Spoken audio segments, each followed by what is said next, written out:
a algunos comentarios totalmente negativos que hizo uno de los cantantes que se apellida Céspedes, Francisco Céspedes. El presidente puso un video en el cual esta persona afirma, entre otras cosas, pues prácticamente que el presidente debiera morirse. Cuando uno viene de un país que tiene mucha necesidad, donde hay un presidente que invita el 15 de septiembre a un dictador cubano y lo pone por encima de los... No sé, tú puedes invitar a cualquier presidente, pero no ponerlo como el máximo. Porque entonces por eso me cae muy mal ese tipo. Me van a que se muera, digamos. Y claro, el presidente dijo, así como hay algunos que me desean cosas negativas, pues también hay otros que me desean cosas muy positivas. Y en este tenor, el presidente de la República sacó a colación algunas frases que él ya ha dicho en otros momentos, particularmente el tema de la reflexión que se debe hacer sobre una frase que es muy conocida, una consigna que dice, ni perdón ni olvido. El presidente de la República dice, perdón sí, olvido no. Es decir, él le da un valor fundamental al tema del perdón. Perdón sí, olvido no. No se puede olvidar porque las cosas quedan registradas en la historia, a veces por escrito, otras en video, etc. Pero sí se puede perdonar. Este concepto del perdón es uno de los conceptos fundamentales o de los 20 principios que vienen en la Guía Ética para la Transformación que el gobierno que encabeza el licenciado López Obrador imprimió por varios millones para distribuirlos en algunos centros educativos y también con los adultos mayores. Entonces el tema del perdón es fundamental. Por eso el presidente no se enoja, el presidente más bien hace un exhorto o da una cachetada con guante blanco, o si le dan una bofetada en una mejilla, él pone la otra, no de una manera ingenua, sino para que quien está agrediendo y quien está ofendiendo tenga la posibilidad de rectificar, de reorientar el camino, porque como lo ha dicho el presidente, no se puede apagar el fuego con el fuego, ni se puede responder a la violencia con violencia, sea esta violencia verbal o sea violencia física. Entonces el presidente de la República hoy dio, digamos, un ejemplo de ese pensamiento cristiano, y además él dijo que él está más de acuerdo con lo que viene en el Nuevo Testamento, porque son ya la palabra de Cristo, las acciones de Cristo, las prédicas de Cristo, como aquellas de que primero pasará un camello por el ojo de una aguja, que un rico entre al reino de los cielos, asociándolo con el lema por el bien de todos, primero los pobres, o las palabras de bondad, de fraternidad, que está lleno el Nuevo Testamento y que son las prédicas de Cristo. Entonces aquí estamos viendo que esta posición del licenciado López Obrador pues es un pilar de la cuarta gran transformación, y que responder a la violencia sin violencia, responder a la agresión sin agresión, abre un camino de concordia y de posible solución de los conflictos por la vía del diálogo y la negociación, y no por medio de la agresión o por medio de la guerra cuando se trata ya de las relaciones entre los países. Esta convicción del presidente López Obrador va ligada a dos conceptos fundamentales que él planteó desde antes del año 2011, pero que se reflejan muy bien en su libro que escribió en octubre del 2012, que se llama No decir adiós a la esperanza, y que viene en el último capítulo. Son dos conceptos centrales. Uno es el concepto de crear una nueva corriente del pensamiento, y esta nueva corriente del pensamiento, el 27 de noviembre del año pasado, ya tiene nombre y apellido. Se llama humanismo mexicano. Es decir, las acciones del presidente están impregnadas de un profundo humanismo, sea con sectores de nuestro pueblo o sea incluso con personas en lo individual. Es una nueva forma de ver las cosas, pero además tiene un soporte cristiano muy fuerte.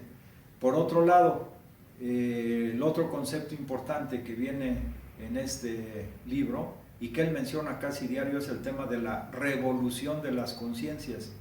Y como nosotros hemos dicho, esta revolución de las conciencias tiene por lo menos tres aspectos centrales. Uno es la revolución ideológica, es decir, una lucha conceptual, semántica, ideológica que cotidianamente el presidente da para ir acabando con esos conceptos que se entronizaron en el periodo neoliberal, como por ejemplo, si hay aumento de salarios, va a provocar inflación. El presidente ha mostrado que no es así.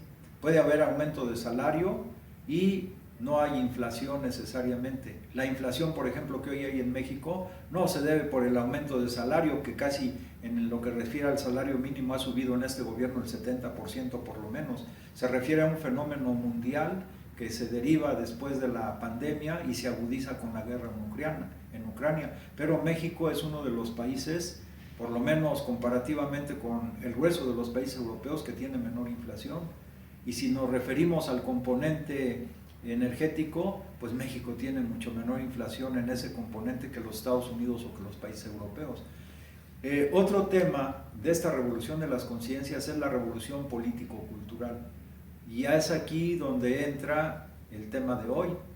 Es decir, se tiene que acabar con esta mentalidad que se fortaleció y se extendió en el periodo neoliberal, de egoísmo, de individualismo, de primero yo y después yo, quítate tú para ponerme yo, qué me toca, cuando se habla del poder político, cómo nos repartimos el pastel, la moral es un árbol que da moras, maestro pobre, pobre maestro, o político pobre, pobre político. O sea, hay que romper esos conceptos que entronizaron los llamados intelectuales orgánicos al modelo neoliberal, el llamado círculo rojo, que los que opinaban y podían hacer política pues eran los comentaristas de radio, televisión, los intelectuales orgánicos encabezados sobre todo por Enrique Krause y por el que edita la revista Nexos, y los grandes magnates y los políticos de renombre,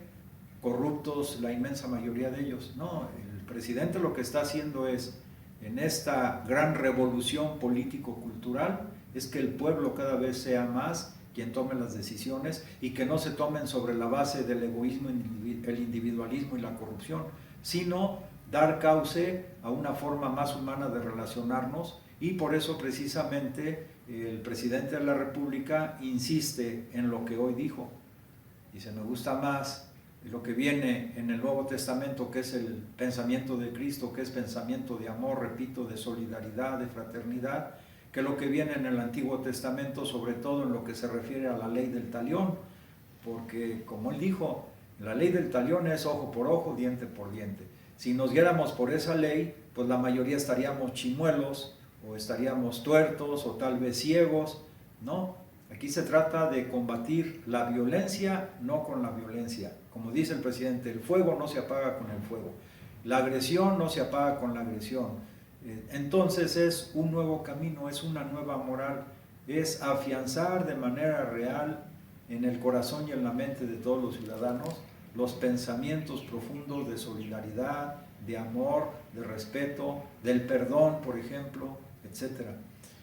En este tenor, el presidente de la República pues hace un esfuerzo denodado precisamente por consolidar una nueva forma de relacionarnos los mexicanos.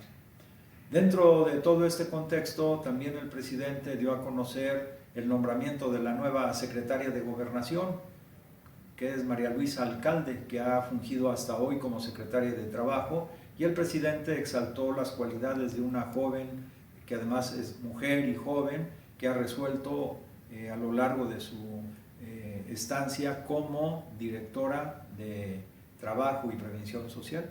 Bueno, pues dijo el presidente, creo que ahora en el gabinete ya hay más mujeres que hombres.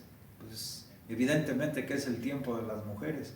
En otros momentos el presidente ha dicho que él considera que las mujeres en lo general son más honestas que los hombres. Entonces esta responsabilidad que le da a Luisa Alcalde por ser mujer y ser joven, pues es algo que no se veía en el pasado. Generalmente en la Secretaría de Gobernación, en otros gobiernos, pues se ponían a las personas que controlaban a través del chantaje, la presión, a veces hasta la represión a los movimientos sociales, culturales, etc. Pero hoy pues es una joven mujer que tiene también un pensamiento que va ligado precisamente con los principios del humanismo mexicano. Les deseamos mucho éxito en su nueva responsabilidad y a ustedes les agradezco su paciencia y los comentarios que nos puedan dar a través de las redes sociales, se los agradezco también. Muchas gracias, que tengan buen día.